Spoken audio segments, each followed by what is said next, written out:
வாங்க இன்றைக்கி போலி எப்படி பண்ணுறதுன்னு பார்க்கலாம். 1/4 கிலோ மைதா மாவு, அதை வந்து நைட்டே நல்லெண்ணெய் விட்டு நல்லா பிசைஞ்சு வச்சுட்டுருங்க. வச்சுட்டு 1/4 கிலோ கடலப்பருப்பு வேணும். அதுக்கு கடலப்பருப்பை நல்லா வேக வச்சு ஒரு அரை மூடி தேங்காய் போட்டுக்கோங்க. 1/4 கிலோ வெல்லம் வேணும். ஈவனாக இருக்கணும் அந்த மாதிரி. அதை வந்து நல்லா அரைச்சி எடுத்துட்டுருங்க பூர்ணத்துக்கு.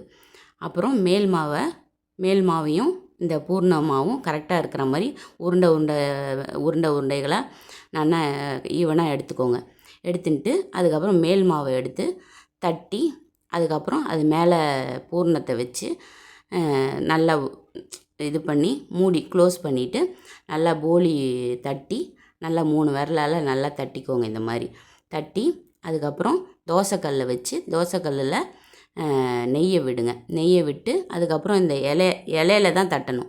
இலையில நெய்யை விட்டு நல்லா தட்டி எடுத்திங்கன்னா அதுக்கப்புறம் அதை போட்டு செவக்க எடுத்திங்கன்னா நல்லா உப்பி வரும்.